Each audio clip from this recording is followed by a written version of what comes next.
नमस्ते। चलिए आज बात करते हैं रॉबर्ट फ्रॉस्ट की एक बहुत ही छोटी सी पर बहुत ही powerful poem dust of snow की।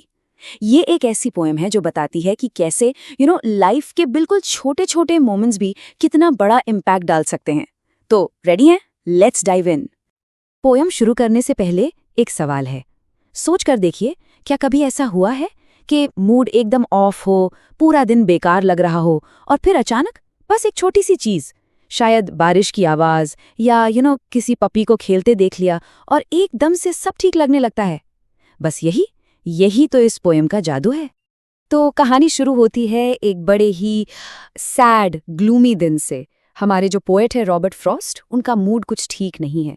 देखते हैं कि सीन क्या है शुरुआत में। बेसिकली पोएट का दिन बहुत ही बुरा जा रहा है। मन एकदम उदास है, होपलेस फील कर रहे हैं। मतलब वो वाली फीलिंग कि आज का दिन तो गया, बर्बाद हो गया पूरा, अब कुछ ठीक नहीं हो सकता। और देखिए, यहाँ एक इंटरेस्टिंग कनेक्शन है।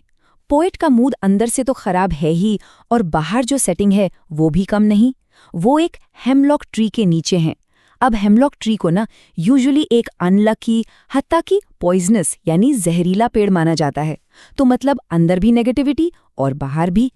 लेकिन फिर अचानक से कुछ होता है, एक बिल्कुल मामूली सा मोमेंट, पर वही मोमेंट पूरी गेम चेंज कर देता है।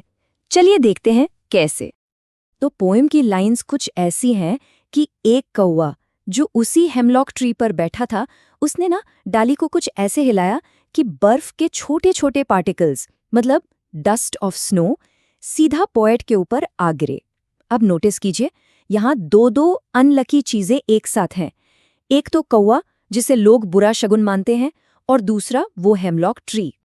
सोचिए कितना सिंपल सा इंसिडेंट है ये। स्टेप 1, एक कौवा पेड़ पर आके बैठता है।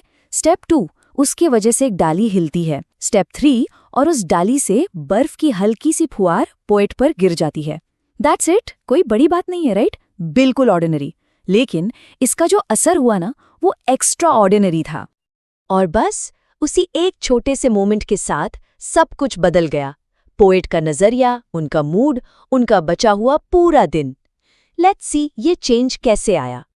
तो इस इंसिडेंट से पहले क्या था? बिफोर, उनके लिए दिन वेस्टेड था।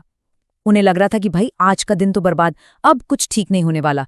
सिर्फ रिग्रेट था, अफसोस था। और फिर आफ्टर, जैसे ही वो बर्फ गिरी, एकदम से जैसे पूरा सीन बदल गया। उनका मूड हल्का हो गया, एक फ्रेश पॉजिटिव फीलिंग आई, और उन्हें रियलाइज हुआ कि अरे, मेरा बाकी का दिन तो बच गया। अब मुझे अफसोस में डूबे रहने की जरूरत नहीं है। एक मामूली से पल ने पूरा दिन सेव कर लिया। तो अब समझ आया, ये जो टाइटल है डस्ट ऑफ स्नो, ये सिर्फ बर्फ नहीं है, ये एक सिंबल है। ये रिप्रेजेंट करता है हर उस छोटी सी, सिंपल, अनएक्सपेक्टेड चीज को जो हमारी लाइफ में अचानक से खुशी ले आती है और हमारा पूरा पर्सपेक्टिव, पूरा नजरिया बदल देती है। तो चलिए अब इस पोएम के असली मैसेज, इसकी डीप मीनिंग को पकड़ते हैं। इससे हमें सीखने को क्या मिलता है? इस पोएम का मैसेज आसान शब्दों में 3 इंपॉर्टेंट बातें सिखाता है। पहली बात, नेचर यानी प्रकृति में हीलिंग पावर है। वो हमारे दिमाग को, हमारे मूड को ठीक कर सकती है।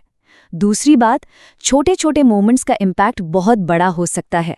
और तीसरी और सबसे इंटरेस्टिंग बात, जिन चीज़ों को हम अनलकी या बुरा मानते हैं, जैसे इस पोएम में कौवा और हेमलॉक ट्री, वो भी लाइफ में पॉजिटिव चेंज ला सकती हैं। कमाल है ना? ओके, सो हमने इसकी डीप मीनिंग समझ ली। लेकिन अब आते हैं काम की बात पर। जो लोग एग्जाम्स की तैयारी कर रहे हैं, उनके लिए क्या इंपॉर्टेंट है? एग्जाम में क्या लिखना है? देखिए, ये 3 पॉइंट्स आंसर्स में लिखने के लिए परफेक्ट हैं। Point 1, a small act can change the course of our day. मतलब एक छोटा सा पल भी दिन का रुख बदल सकता है। Point 2, the poem highlights the power of nature, यानी कविता नेचर की उस ताकत को दिखाती है जो हमारा मूड ठीक कर सकती है। और point 3, the poets entire day is saved, कवि का पूरा दिन एक मामूली सी बर्फ की फुहार से बच जाता है। ये लाइंस लिखेंगे तो नंबर पक्के।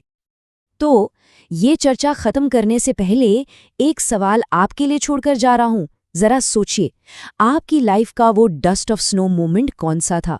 वो कौन सा छोटा सा पल था जिसने आपके एक खराब दिन को अचानक से बेहतर बना दिया?